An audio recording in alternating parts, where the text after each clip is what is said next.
Welcome back to the channel. Today we are discussing whether the drink packages are worth it on a cruise ship.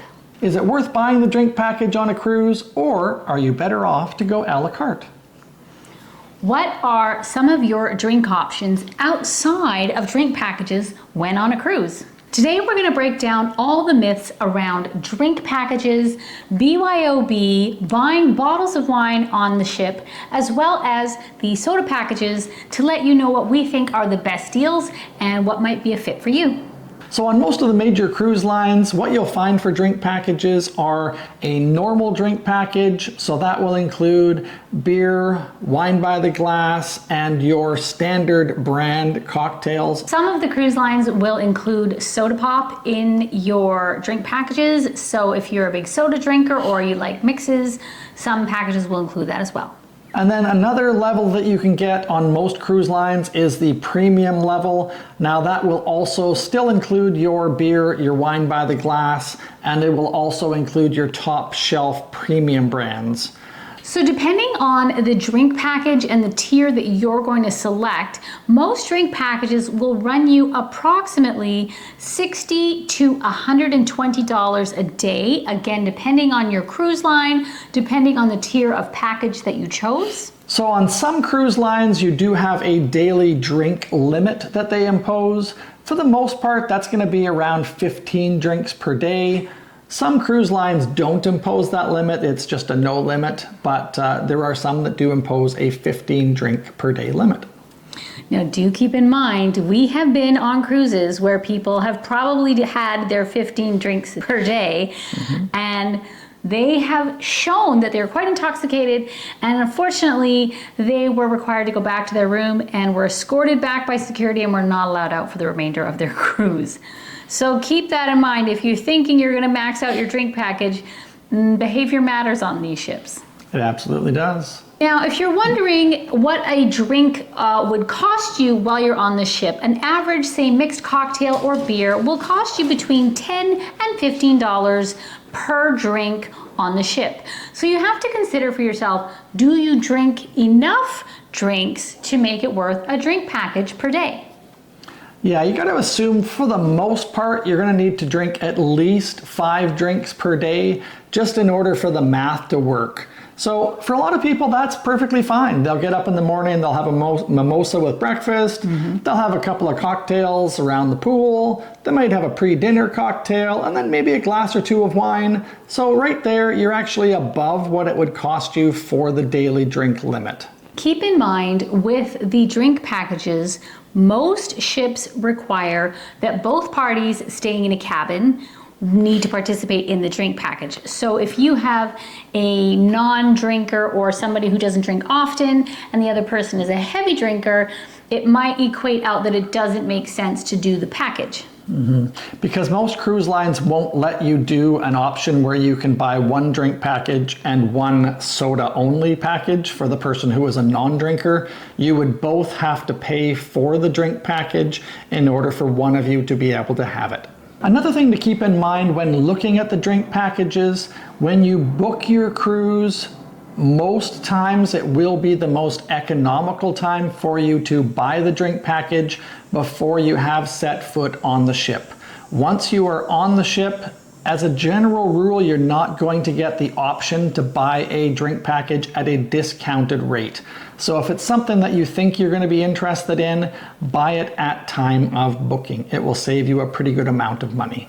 Now let's talk about another option available on cruise ships, and that is buying bottles of wine. Some ships will give you an offer in advance where you can pre-buy maybe between 5 to 7 bottles depending on the length of your journey, and you can pre-buy these bottles at a bit of a discount from what you would find them on the ship, again though you're buying in bulk. So watch for those if that's something that you think you're a wine drinker and you want to take advantage of that. Another option would be to buy a bottle of wine on the ship. Yeah, you can certainly do that at any of the venues, whether you're going for lunch or whether you're going for dinner. They will, of course, give you the option to buy wine, either by the glass or by the bottle. You will find on a lot of ships that the entry-level bottle of wine will run you approximately $25 to $30 for a bottle. A mid-level bottle will generally run you in the $30 to $50 per bottle. Now, assuming most people get 5 glasses out of a bottle, kind of you can do the math and see whether it's worth it for you to buy the bottle or whether you want to stick by the glass. We have found most times it is more economical to buy it by the bottle rather than each glass. Here's an option is that a lot of people don't realize is if you buy a whole bottle of wine, whether you're at lunch or you're at dinner, they will just pour you what you want for that particular time in your meal. And once you're done, they will cork it for you and they will store it for you, whether it's a cool storage or more of an at-room temperature, depending on the type of wine that you've purchased. And anytime that you're back at one of the meal centers, you can give your ticket to your server or your wine steward if there is one, and they will go and collect your wine bottle for you. So you can have your wine bottle over several meals or over several days if you care to drink it slowly. So if you're thinking, well, I would prefer white and they prefer red, you can each slowly drink it over the meals and not feel the rush that, oh my gosh, I have to finish this bottle before I leave this table. So that is kind of a nice thing. We've used this in the past where I've been able to bottle something and come back the next day and have it again. Yeah, it's worked really, really well. So do keep that in mind when it comes time to order your bottles on the cruise. Corking it for you, then they might charge you a corkage fee. But if you are leaving it in your cabin and drinking it before or after dinner, then there may not be a corkage fee. So you'd have to just find out, each line has different rules and regulations, but you are generally allowed to take one 750 milliliter bottle. Now let me be clear, this is a bottle of wine and not a bottle of hard spirits. So if you decide to take a 750 milliliter bottle of whiskey aboard, they will confiscate it and hold it for you until the end of the cruise, at which time they will return it to you. So it's not really advantageous to do that. Why would you bring a bottle of wine on board? Well, for a lot of people, they do like to have the relaxation in their cabin before they go for a meal. Or on their balcony. Sure, or on their balcony, where they have a pre-dinner glass of wine, which is quite nice. And, you know, maybe you order a little fruit platter or something from room service, and you kind of have a nice relaxation and, you know, get ready for your nice evening out. So it is nice to be able to bring them on board.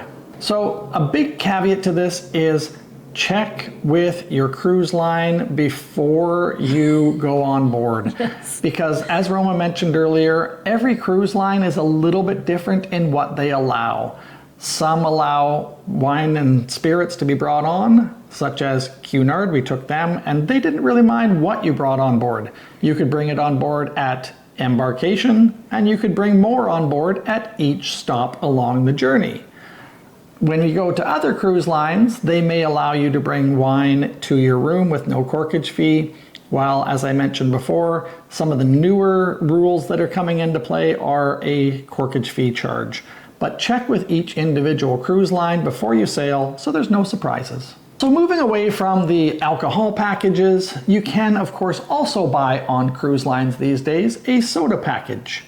So for most cruise lines, you're looking at somewhere between $8 to $15 per day for a soda package. Now, the soda package will of course include all of your sodas. Some of them will also include bottled waters. They are kind of moving away from that a little bit these days. Just make sure you keep that in mind. So a lot of times it's just sodas that you can get and juices, but some cruise lines do still give you bottled water as well. Some of the cruise lines do have packages with the fountain machines where you get a cup, and that is your cup for the duration of the journey. Every time you go back, you refill it and you can get a different pop, but it's always going to remain yours. It works kind of with a chip system. It'll always be your cup, and that's how the pop system works. Yeah, you can't just walk up with a regular glass and get something from the soda machine. It will not turn on. You don't have the option for it. If you were going to buy a soda without the package, just for pricing point, an individual soda on a ship will run you around $3. So if you buy a can of Coke, it will run you around $3. So you have to think to yourself, am I using enough soda throughout the day to make it make sense? So now we're going to give you a few tips on how to save some money while drinking on board. So number one, if you're sailing with someone like Norwegian Cruise Lines, you do have the option to buy their More at Sea package. It's something that came out earlier this year and it replaced the Free at Sea package. So the More at Sea package allows you to bundle, make it almost all-inclusive per se, where you will get your cruise, you'll get your drink package, you'll get some Wi-Fi time, and you'll also get a little bit of money towards your excursions. So you can bundle that as a whole package, and when you do the math, it does actually save you quite a bit over buying these things individually. Now, something we do want to mention to keep in mind is if you're on a cruise that's very heavy in port days, so you're going to be at a lot of ports or there's long periods of port times, during the times when you're in port, chances are you may not take advantage of your drink packages or soda packages because, of course, you're out exploring the land, you're checking something new, you're not on the ship. So again, if you're on a cruise that has a lot of port days, really keep in mind, do you think you will be able to drink enough drinks during the time that you are on the ship in order to make it worthwhile? Yeah, you can obviously on those cruises save a lot by going a la carte. Because realistically, if you only have 2 or 3 drinks in the whole day, it'll be cheaper than if you actually bought the package. Or if you're going to be on land quite a lot, chances are you're going to go out for a beer when you're out on the land. Maybe you're at the beach or maybe you're out at a pub. So you might go for a drink or a cocktail there. So keep that in mind. That would be not included in your package, but it might be a drink you might have for the day. So when you're thinking of your total drinks, keep in mind your port days. And you'll also find some of the cruise lines, when you go to their private islands, you may also not have your beverages included as part of your drink package on those private islands. So something to keep in mind, you will want to include that in your count of days ashore. Some other tips to reduce the cost of your alcohol consumption while on board would be look for wine tastings or a happy hour or any kind of promo or loyalty perks that come with maybe being a repeat cruiser. Perhaps they have a complimentary drink when you come on board or they have reception where they will give you a drink. So look for those kinds of things. Yeah, those can add a fair amount of value to your cruise, which makes it so that, once again, you may not end up needing to buy the full drink package. Another way that you can save a little bit by buying alcohol on board is, of course, most ships do have the duty-free shopping available. Now, you are not allowed to drink that alcohol on board the ship. They will, of course, keep it for you until you land at your home port or your destination. But that being said, it is a way to pick up some alcohol for a bit of a discount. When considering if you want to buy a soda package or if you're considering perhaps an option of BYOB, not all cruise lines will allow you to bring sodas, whether that's maybe a bunch of cans or a flat or like a 2-liter. They won't always allow for you to bring that on board. So keep that in mind when you're considering your soda consumption.